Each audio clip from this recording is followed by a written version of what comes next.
बिस्मिल्लाहिर्रहमानिर्रहीम। भारत के खिलाफ जंग में पाकिस्तान की बरतरी और सीज फायर की दरख्वास्त भारत ने की है, ये प्रेसिडेंट ट्रंप ने एतराफ़ कर लिया। ऐश्वर्या राय ने भरी महफिल में मोदी को जलील करके रख दिया। ऑपरेशन सिंदूर भारत के लिए कलन का टीका साबित हुआ। इतनी बदनामी, इतनी जिल्लत, इतनी शर्मिंदगी कि ख़त्म होने का नाम ही नहीं ले रही है। मोदी जब तक जिंदा रहेगा तब तक ये शर्मिंदगी इसका पीछा करती रहेगी। सीज फायर के बाद मोदी से पहला सवाल यह हुआ था कि जंग बंदी किसकी दरखास्त पे हुई है। मोदी से लोग आज भी पूछते हैं कि पाकिस्तान आपके 8 तैयारे मार गिराता है, आपके एयर बेसेस और एयर डिफेंस सिस्टम्स तबाह करने के दावे कर रहा है, लेकिन मोदी जवाब देने की बजाय झूठे किस्से सुनाने बैठ जाता है। लोकसभा के मानसून सेशन में एक मुंतखब अवामी नुमाइंदा उन्हें खेतों में पड़ा तबाहशुदा राफेल, उसके मलबे की तस्वीरें लहराता हुआ राहुल गांधी अपनी हुकूमत से बार बार पूछता रहा कि इस जंग में कौन हारा, कौन जीता। लेकिन इब्लीस मोदी और इसके चेले मुसलसल टाल मटोल से काम ले रहे थे।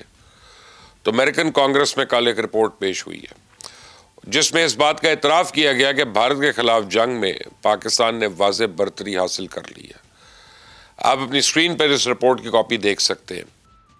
पाकिस्तान ने कहां कौन से असला इस्तेमाल किया, कौन से टारगेट तबाह किए, भारत का कहां कितना नुकसान हुआ, इस रिपोर्ट में ऑपरेशन सिंदूर का सारा कच्चा छटा खोल कर बयान कर दिया गया।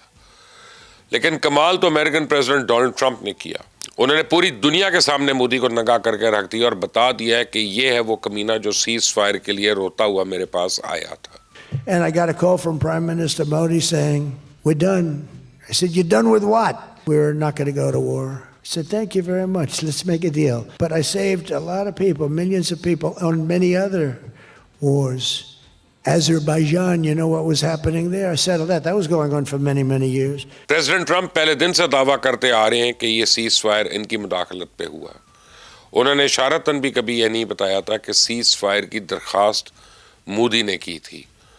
तो मैं समझता हूं कि यह ट्रंप की शराफत है कि उन्होंने कई महीने तक इस राज को छुपा कर मोदी की इज्जत रख ली।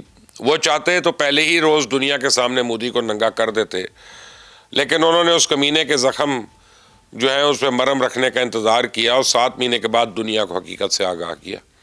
चूँकि बात चल निकली है तो अब ये दूर तक जाएगी। प्रेसिडेंट ट्रंप तो अब किसी रोज़ दुनिया को ये भी बता देंगे कि इस जंग में तबाह होने वाले 8 तैयारे भारत के थे। कमीना मोदी इस सुबकी से बचने के लिए पिछले कई महीने से सिर्फ ट्रंप का सामना करने से कतरा रहा है।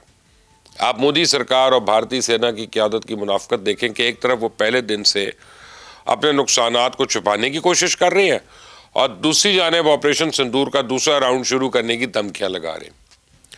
तो अभी कल इंडियन आर्मी चीफ ने नई बड़क मारी थी कि मई में जो कुछ हुआ वो तो महज ट्रेलर था, पूरी फिल्म तो अभी आनी है। तो जब उनसे सवाल ये पूछा गया कि पाकिस्तान के साथ अगर दोबारा जंग होती है तो ये कितने दिन तक चलेगी, तो जनरल द्विवेदी कोई हतमी जवाब तो दे नहीं सके। उनका कहना था कि अगर दोबारा जंग हुई तो ये 4 महीने भी चल सकती है और 4 साल भी। तो भारत अपने दिफाई तज्जियाकारों ने अपने आर्मी चीफ के इन दावों को उस आड़े हाथों लिया, उसके बखिए उधेड़ दिए। मैं आपको परवीन सुवानी की गुफ्तगू का एक क्लिप सुनवाता हूँ, आप इसको सुने और देखें कि भारतीय सेना की औकात का सबको पता चल चुका है। सब जान चुके हैं कि ऑपरेशन सिंदूर के दूसरे राउंड का नतीजा क्या होगा, भारत कितने दिन में दोबारा घुटने टेक देगा। जो लड़ाई सिंदूर 2 होगी वो एक फुल स्केल वॉर होगी जिसकी तैयारी पाकिस्तान कर रहा है और उस पर मैं वीडियो ऑलरेडी कर चुका हूँ। वो 7 या दिन में ख़त्म हो जाएगी। वो डिसाइसिव वॉर होगी, उस पर फैसला होगा और वो एक बहुत इंटेंस वॉर होगी। इसका मतलब है उसमें जो असला है वो बहुत तेज़ी से इस्तेमाल होगा। लेकिन गोदी मीडिया और बीजेपी के कीबोर्ड वॉरियर्स जो है वो अब भी सरेंडर मोदी को निजात दहिंदा और वॉरियर साबित करने पर तुले हुए हैं। तो मोदी की इमेज बिल्डिंग के लिए टेलीविजन स्क्रीन्स पर ऐसे ऐसे दावे किए जाते हैं जिन्हें सुनकर आदमी सर पकड़ कर रह जाता है। सीज फायर से मुतल्लिक प्रेसिडेंट ट्रंप के नए इंकशाफात के बाद अब गोदी मीडिया की समझ में नहीं आ रहा कि मोदी जैसे बुज़दिल चूहे को शेर कैसे बनाकर साबित करें। सबसे बुरा हाल तो अर्नब गोस्वामी और वो मेजर गोबर आर्या का है। शैतान मोदी के ये चेले 11 मई को टेलीविजन स्क्रीन्स पर गला फाड़ फाड़ कर कह रहे थे कि ट्रंप कौन होता है सीज फायर का ऐलान करने वाला। ये ऐलान तो पाकिस्तान या भारत को करना चाहिए था। तो सीज फायर से मुतल्लिक सदर ट्रंप के इंकशाफात के बाद उन्हें समझ नहीं आ रही कि इस दावे की तरदीद किस तरह करें। ये कमीने शर्मसार होने की बजाय अब अमेरिका के टुकड़े टुकड़े होने की पेशन गोइयां करना शुरू हो गए। सुने जरा, गोदी मीडिया ने अब नजूमियों के जरिए ट्रंप और अमेरिका पे गुस्सा उतारना शुरू कर दिया।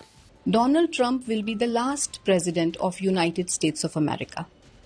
लास्ट प्रेसिडेंट मतलब समझ में नहीं आया मुझे। Because United States of America will not be United States of America. मतलब कह रही वो भी टूट जाएगा? जैसे यूएसएसआर टूटा, हाँ, ऐसे यूनाइटेड स्टेट्स ऑफ अमेरिका के भी कुछ स्टेट्स, 2 या 3 स्टेट्स टूटेंगे। 50 में से? हाँ, उनका भी खंड अलग अलग होंगे। इन शैतान के चेलों में इतनी भी अकल नहीं है कि प्रेसिडेंट ट्रंप ने अगर एक तरफ मोदी के मुंह पे कलक मली है तो दूसरी तरफ उन्होंने इंडिया को फेस सेविंग भी दी है। अमेरिका ने बदनाम ज़माना गैंगस्टर लॉरेंस बिश्नोई के भाई अनमोल बिश्नोई को कल भारत के हवाले कर दिया। भारत को चाहिए कि वो प्रेसिडेंट ट्रंप के पांव धो धो कर पिए, क्योंकि अनमोल बिश्नोई अगर अमेरिकी हिरासत में अपने जुराइम का एतराफ़ कर लेता तो यकीन माने पे भारत पूरी दुनिया में मुंह दिखाने के काबिल ना रहता। उजरती कातलों पर मुश्तमिल ये बिश्नोई गैंग असल में रॉ का सासा है, और इस गैंग के उजरती कातिल रॉ के हुक्म पर पूरी दुनिया भर में भारत के सियासी मुखालफिन की टारगेट किलिंग करते हैं। कनाडा में खालिस्तान तहरीक के रहनुमा हरदीप सिंह निज्जर को इस गैंग ने कत्ल किया। अमेरिका में गुरतपवंत सिंह पन्नू पर कातिलाना हमले हुए इसी गैंग के शूटर्स थे, उन्हें रॉ ने सुपारी दी थी। भारत में सिद्धू मूसेवाला के कत्ल की जिम्मेदारी इसी गैंग ने कबूल की। सलमान खान को कत्ल की धमकियां भी यही गैंग दे रहा है। भारत में होने वाले हर सियासी कत्ल के पीछे आपको लॉरेंस बिश्नोई की मोहर नजर आएगी। लॉरेंस बिश्नोई इस वक्त जेल में कैद है, लेकिन वहाँ उसको हर किस्म की आज़ादी मुयसर है, दुनिया जान की हर सहूलत उसे दस्तियाब है। अगर वो मामूली गैंगस्टर होता तो कब का पुलिस मुकाबले में पार हो चुका होता। उसके भाई अनमोल बिश्नोई को भी पुलिस एयरपोर्ट से निकलते ही टिकाने लगा देती, लेकिन चूंकि इस गैंग के सरपरस्त खुद भारतीय रियासत है, इसीलिए कोई उसकी तरफ आंख उठा के भी नहीं देख सकता।